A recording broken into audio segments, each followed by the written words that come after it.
नमस्कार, आप देख रहे हैं इंडिया न्यूज हरियाणा। आपके साथ मैं हूं प्रिया। प्रदेश के हर जिले की खबर बताने वाले हमारे खास बुलेटिन 22 जिले 22 खबर में आप सभी का स्वागत है। हिसार वासियों को भी सावधान होने की जरूरत है। हिसार में कोरोना महामारी बेकाबू हो रही है। संक्रमितों का आंकड़ा लगातार बढ़ रहा है। जिले में कोरोना के 91 नए मामले रिपोर्ट हुए हैं। आपको बताएं कि अब कोरोना महामारी की एंट्री शहर की बड़ी मार्केट पुष्पा कॉम्प्लेक्स में हो गई है। यहां कई दुकानदार और उनके कर्मचारी कोरोना संक्रमित मिले। साथ ही साथ जिला मुख्यालय लघु सचिवालय में भी कोरोना के मामले रिपोर्ट हुए हैं। स्वास्थ्य विभाग इन सब कोरोना संक्रमितों की जानकारी जुटाने और उनकी कॉन्टैक्ट हिस्ट्री खंगालने या फिर उन्हें क्वारंटीन या आइसोलेट करने में लगा हुआ है। इन नए संक्रमितों के बाद हिसार में अब तक कुल संक्रमितों की संख्या 2000 के पार जा पहुंची है।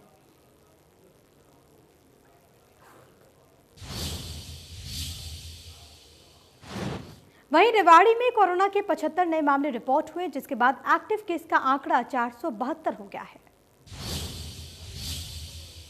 जिला प्रशासन रेवाड़ी और स्वास्थ्य विभाग की लाख एडवाइजरी जारी करने के बावजूद रेवाड़ी के लोग जो हैं वो अभी भी काफ़ी लापरवाह हैं कोरोना जैसी वैश्विक महामारी को लेकर, जिसका नतीजा ये हुआ कि आज फिर 75 नए केस सामने आए हैं और इसी के साथ एक शख्स की और मौत हो गई जो कोरोना पॉजिटिव था। अब मौत का आंकड़ा भी धीरे धीरे बढ़ता हुआ 21 तक जा पहुंचा है। आपको बता दें कि अब कुल रेवाड़ी के अंदर कोरोना संक्रमितों का आंकड़ा जो है वो 3283 हो गया है, जबकि 2703 लोग यहाँ पर ठीक होकर अपने घरों को भी जा चुके हैं। और लगातार प्रशासन बार बार यही लोगों से अपील कर रहा है कि ज़रूरी हो तभी अपने घरों से बाहर निकलें, मास्क लगा कर रखें। सामाजिक दूरी ही इस वैश्विक महामारी का एकमात्र उपाय है।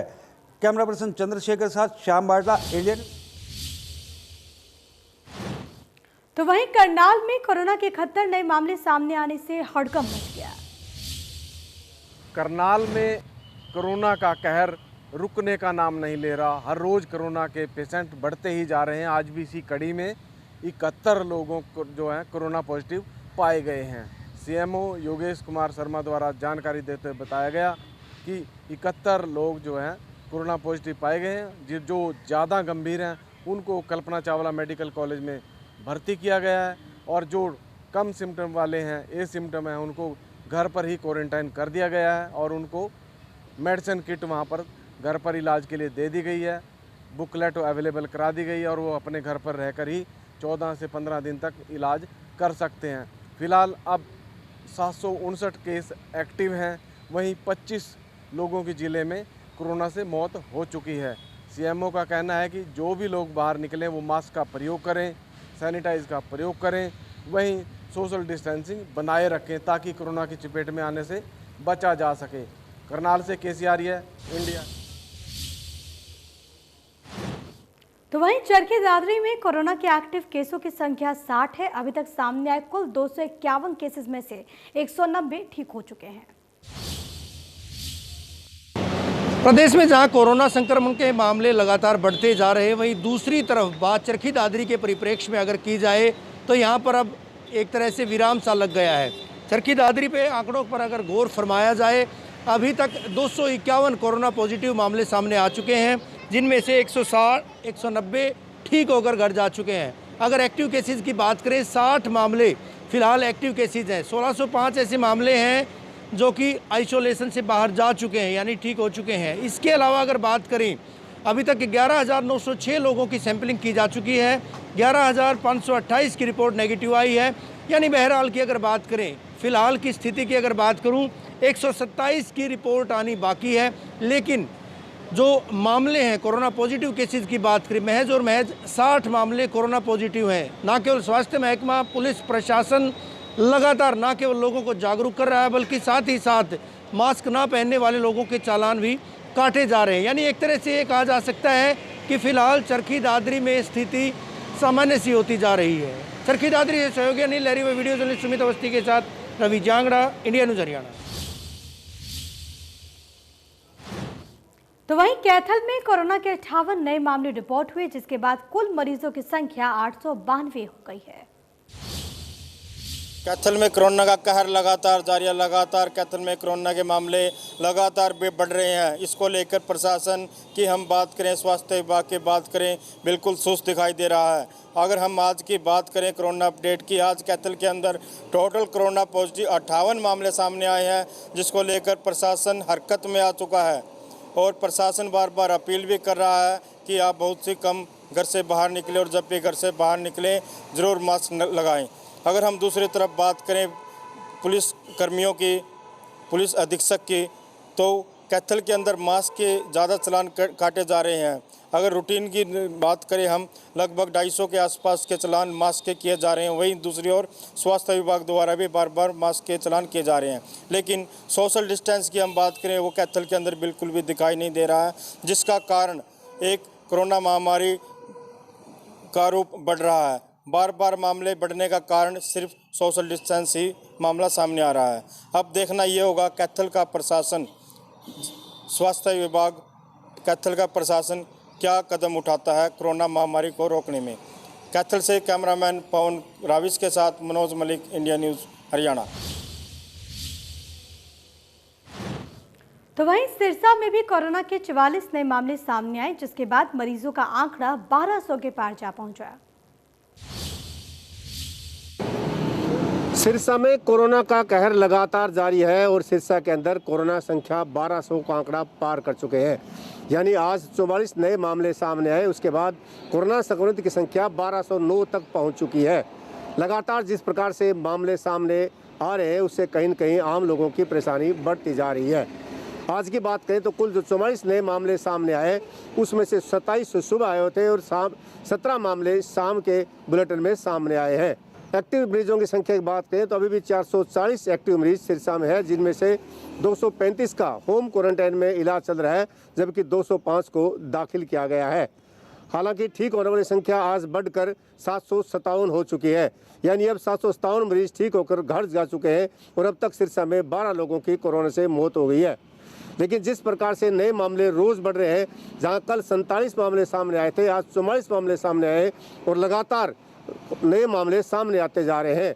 हालांकि सैंपलिंग भी लगातार करीबन 1100 लोगों की रोज़ सैंपलिंग की जा रही है। अब तक सैंपलिंग की संख्या 40,251 तक पहुंच चुकी है, जिनमें से केवल 118 की रिपोर्ट आना बाकी है। सिरसा समर सिंह जानी, इंडिया न्यूज़। तो वहीं यमुनानगर के छछरौली बालकुंज में कोरोना ने दस्तक दे दी है। बालकुंज के 19 और बच्चे और 5 केयरटेकर भी कोरोना पॉजिटिव पाए गए हैं। छछरौली के बालकुंज में भी कोरोना पहुंच चुका है। 21 बच्चों सहित 5 केयरटेकर भी इसकी गिरफ्त में आ चुके हैं। बालकुंज छछरौली में प्रदेश के कई हिस्सों से बच्चे आकर यहां रखे जाते हैं। उनकी देखभाल के 50 से अधिक स्टाफ कार्यरत है। इन बच्चों में कोरोना कहां से आया, अभी इसकी भी जांच की जा रही है। साथ ही यह और बच्चों में न आई, इसको लेकर भी सतर्कता बरती जा रही है। हरियाणा के यमुनानगर में छछरौली बालकुंज में कोरोना ने दस्तक दे दी है। जहां कल 7 बच्चे कोरोना पॉजिटिव पाए गए थे, उसके बाद स्वास्थ्य विभाग द्वारा बालकुंज के सभी बच्चों व स्टाफ के सैंपल लिए गए, जिनमें से 19 और बच्चे कोरोना पॉजिटिव पाए गए, जबकि 5 केयरटेकर भी कोरोना पॉजिटिव पाए गए। जिला civil surgeon doctor Vijay Dahiya ने बताया कि जो पहले 7 बच्चे कोरोना पॉजिटिव पाए गए थे, उनको छछरौली स्थित अस्पताल में दाखिल किया गया है, जबकि बाकी 5 बच्चे स्टाफ को बालकुंज में ही क्वारंटाइन किया गया है, जहाँ डॉक्टरों द्वारा सभी बच्चों को स्वास्थ्य की देखभाल की जा रही है। उन्होंने बताया कि अभी तक कोरोना से 19 लोगों की यमुनानगर में मौत हो चुकी है, जबकि 1382 लोग कोरोना पॉजिटिव पाए जा चुके हैं। सिविल सर्जन ने यह भी बताया कि यमुनानगर जिले में अभी तक 40,081 लोगों के सैंपल लिए गए, जिनमें 37,895 की रिपोर्ट नेगेटिव आई है। वहीं 700 लोगों से को अभी तक डिस्चार्ज भी किया जा चुका है, जबकि 576 एक्टिव केस मौजूद है, जिनमें 335 अस्पताल में और 271 होम क्वारंटाइन है। अब क्योंकि जो कोरोना है आम समाज में बढ़ चुका है, इसलिए सभी को यही हिदायत दी जाती है कि घर में रहें, सुरक्षित रहें, यदि घर से बाहर जाएं तो मास्क लगाएं। यमुनानगर से देवीदास शारदा, इंडिया न्यूज़। वहीं अंबाला में भी लगातार बढ़ रहे केसेस को लेकर प्रशासन अलर्ट है। आपको ये बताएं कि अंबाला नगर निगम में 31 अगस्त तक पब्लिक डीलिंग बंद करने के आदेश जारी कर दिए गए। बताएं आपको कि नगर निगम अंबाला शहर में 15 से 16 लोग कोरोना संक्रमित पाए गए। इसके बाद नगर निगम के मुख्य गेट पर पब्लिक डीलिंग 31 अगस्त तक बंद करने के आदेश चस्पा कर दिए गए। लेकिन इन आदेशों के चंद मिनट के अंदर खुद नगर निगम अपने ही आदेशों की धज्जियां उड़ाने में जुट गया। निगम परिसर में डेहड़ी फौड़ी वाले लोगों को खुद बुलाकर उनके दस्तावेज जमा करवाने के काम करने लगे। वहीं इस दौरान जहां पर सोशल डिस्टेंसिंग की धज्जियां उड़ती हुई नजर आई, तो निगम में जहां इन लोगों को बुलाया गया था वहां पर रखे सैनिटाइजर पैनल से सैनिटाइजर भी गायब थे।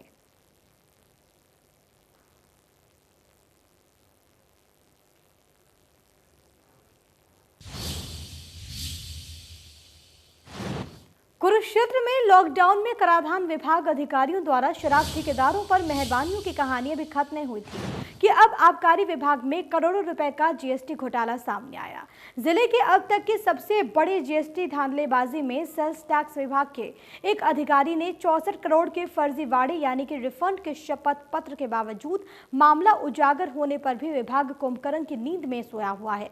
आरोपियों को बचाने के लिए सब एक दूसरे के पाले में गेंद फेंककर अपने कर्तव्य से बच रहे हैं। फ्रॉड पकड़ने की शुरुआत तब हुई जब सेल टैक्स विभाग की जांच टीम ने एक ट्रक को पकड़ा। इसके कागजात की जांच की गई तो ई-वे बिल फर्जी मिले। वहीं से मामले की कड़ियां जोड़ी गई तो सबके सिर चकरा गए, क्योंकि मामला हजारों लाखों नहीं बल्कि करोड़ों के घपले का निकला। मुझे यही पता लगा कि जीएसटी का भी इन्होंने बहुत बड़ा फ्रॉड कर रखा है।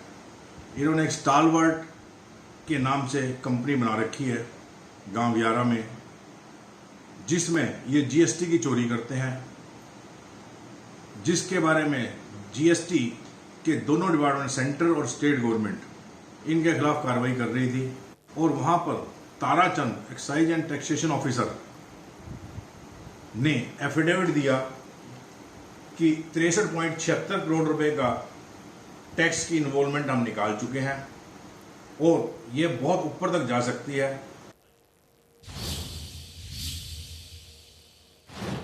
वहीं भिवानी में परिवार पहचान पत्र बनने की योजना के तहत अभिभावक अपना पहचान पत्र, आधार कार्ड लेकर राजकीय कन्या वरिष्ठ माध्यमिक विद्यालय में पहुंचे, लेकिन स्कूल्स में व्यवस्थाएं ठप मिली। प्रदेश में इन दिनों परिवार पहचान पत्र बनवाने वाले लोगों को अच्छी खासी परेशानियों से मुखातिब होना पड़ रहा है। दरअसल ये काम स्कूली शिक्षकों को दिया गया है और 25 अगस्त से 2 सितंबर तक परिवार पहचान पत्र बनाए जाने हैं। तमाम डॉक्यूमेंट्स, चाहे स्कूली विद्यार्थियों की बात करें या उनके अभिभावकों की बात करें, उनसे एकत्रित करवाए जा रहे हैं। लेकिन इस बीच सर्वर फेल होने की वजह से ये काम जो है खटाई में पड़ता सा दिखाई दे रहा है। हालांकि स्कूली अध्यापकों की ड्यूटियां लगाई गई हैं कि वो 8 से शाम 5 बजे तक इसी काम में जुटे रहें, लेकिन सर्वर डाउन होने की वजह से ना तो परिवार पहचान पत्र बनाए जा रहे हैं, ना ही किसी तरह से कोई फॉर्म अपलोड किए जा रहे हैं। यानी यूँ कहा जा सकता है कि कहीं ना कहीं ना केवल स्कूली अध्यापकों के लिए बल्कि आमजन यानी अभिभावकों के लिए काम अब गले की फांस बनता दिखाई दे रहा है। कब सर्वर दुरुस्त होगा ये तो वक्त बताएगा, लेकिन इतना ज़रूर है कि जिस कदर अध्यापकों की ड्यूटियाँ लगाई गई, जिस कदर अभिभावकों को इस काम के लिए स्कूलों में बुलाया जा रहा है, उससे कहीं ना कहीं उनकी परेशानियाँ बढ़ना लाजमी सी बात है। वीडियो जर्नलिस्ट सुमित अवस्थी के साथ रवि जांगड़ा, इंडिया न्यूज़ हरियाणा। तो वहीं सोनीपत के गोहाना में भी मेरा परिवार मेरी पहचान योजना के तहत यूनिक आईडी बनाने के लिए पोर्टल पर डेटा अपलोड होने में काफ़ी परेशानियां हो रही हैं। यूनिक आईडी बनाने का काम स्कूल स्तर पर स्टाफ को सौंपा गया है। 25 अगस्त से 2 सितंबर तक डेटा अपलोड करने की समय अवधि दी गई है। वेबसाइट ओपन होने के बाद डेटा परफॉर्मा भी खुलने में काफ़ी वक्त लगता है। कई बार डेटा फीड अपलोड करने के बाद दस्तावेज डिटेल का कोई रिकॉर्ड नहीं मिलता।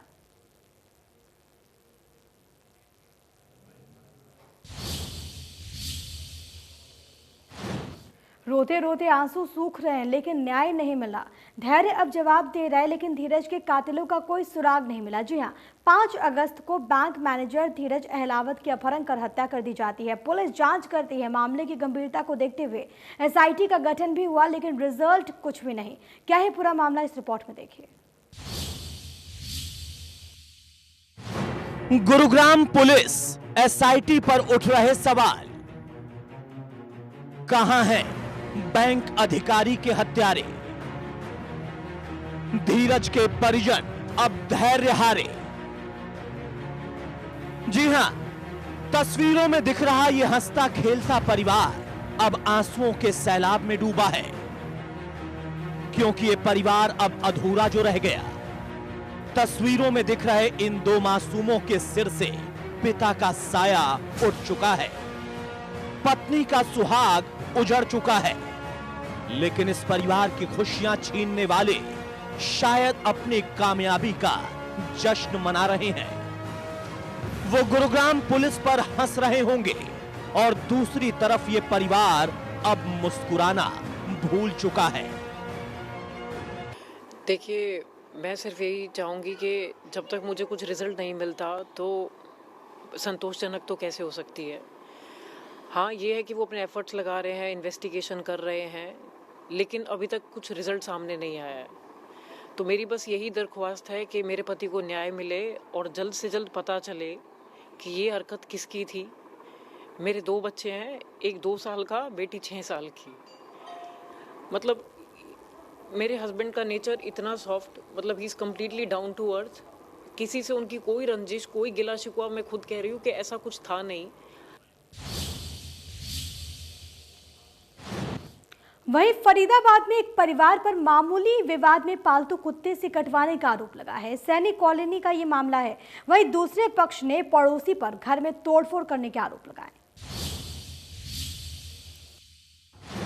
फरीदाबाद में एक ऐसा मामले सामने आया है जहां 2 पक्षों के बीच में आपसी विवाद में एक कुत्ते से महिला को कटवाया गया है और आरोपी पक्ष की तरफ से जिस तरह से महिला को कुत्ते से कटवाया है, इसके बाद में पीड़ित पक्ष ने मामले की शिकायत पुलिस को दे दी है और 3 लोगों के खिलाफ मामला दर्ज किया है। लेकिन इस बीच में जो आरोपी पक्ष है उसकी तरफ से भी मुकदमा दर्ज कराया गया है, जिसमें साफ तौर से कहा गया है कि उनके घर में पहले तोड़फोड़ की गई थी। लेकिन इस बीच में हम बता दें आपको कि ये जो मामूली सा विवाद था वो साइकिल और स्कूटी खड़ा करने के ऊपर था। चूँकि ग्राउंड फ्लोर पर जो परिवार रहता है उनकी तरफ से स्कूटी साइकिल खड़ा करने के लिए मना किया गया था और इसी बात को लेकर फर्स्ट फ्लोर और ग्राउंड फ्लोर के दोनों परिवारों में बीच में झगड़ा हुआ और इस झगड़ी के बीच में तस्वीरों में साफ तौर से देखा जा सकता है कि जिस तरह से एक लड़की कुत्ते को एक महिला के ऊपर छोड़ती है और इन दोनों के बीच में अब पुलिस ने वहां लगे CCTV फुटेज को उठाया है और अब इस बात की जांच की जा रही है कि आखिर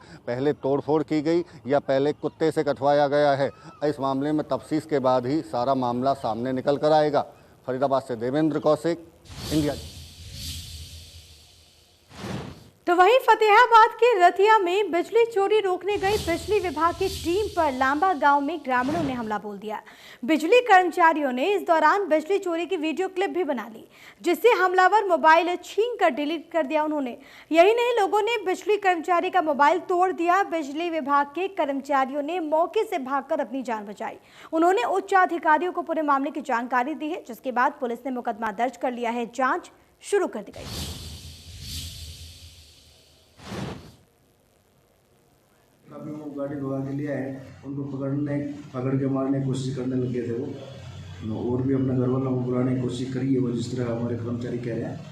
तो उसके बाद वो आने के बाद फिर आप थाने में देखो, थाने वाले क्या करते हैं। थाने को लिख दिया, मैंने एसएसपी साहब से बात भी करी थी, वो करेंगे।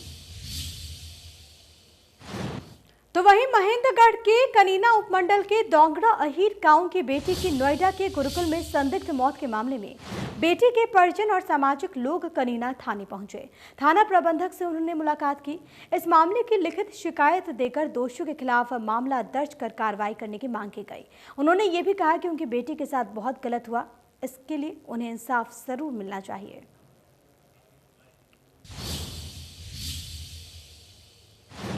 वहीं रोहतक में सुबह दूध लेकर शहर जा रहे युवक की बेरहमी से हत्या कर दी गई। हद तो तब हो गई जब हमलावरों ने युवक पर पूरी मैगजीन की गोलियां दाग गई। सुबह सुबह हुई ताबड़तोड़ फायरिंग से इलाके में हड़कंप मच गया।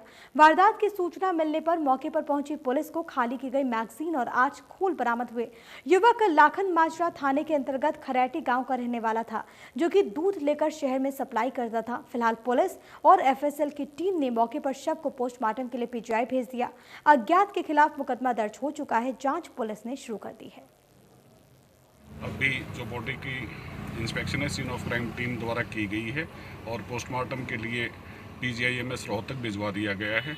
जो परिजनों की स्टेटमेंट है जो आएगी उसके आधार पर अगली कार्रवाई की जाएगी और इसमें जो इन्वेस्टिगेशन है वो तत्परता से करके। तो वहीं पंचकुला की न्यू चंडीगढ़ कॉलोनी खरड़ के जंगलों में खून से लथपथ लाश मिलने से इलाके में हड़कंप मच गया। युवक के पास से मिले लाइसेंस के अनुसार युवक MES कमांड अस्पताल कॉलोनी का रहने वाला है, जिसकी पहचान 28 वर्षीय सनी के तौर पर की गई है। पुलिस ने बताया कि जंगल में पशु चरा रहे एक युवक ने जंगल में लगी एक लावारिस कार देखी, जिसकी सूचना उसने फोन पर सरपंच को दी। सूचना मिलते ही सरपंच अन्य लोगों के साथ मौके पर पहुंचे। पुलिस को सूचित किया गया, जिसके बाद थाना प्रभारी वहां पर पहुंचे।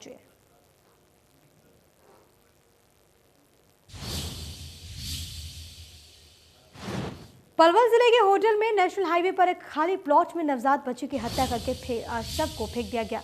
लोगों ने इसकी सूचना होटल थाने को दी। पुलिस सूचना के बाद मौके पर पहुंची। बच्चे के शव को कब्जे में लेकर पोस्टमार्टम के लिए भेज दिया गया है। पुलिस ने मामले में जांच शुरू कर दी है। नूह मेवात की नायब वाली गली में रात अज्ञात चोरों ने 2 दुकानों से लाखों के मोबाइल चोरी कर लिए। इस मामले की जानकारी पाकर नूह सिटी थाना पुलिस ने मौके पर पहुंचकर मामले की कार्रवाई शुरू कर दी। इलाके के लोग काफी डरे हुए हैं, दहशत में।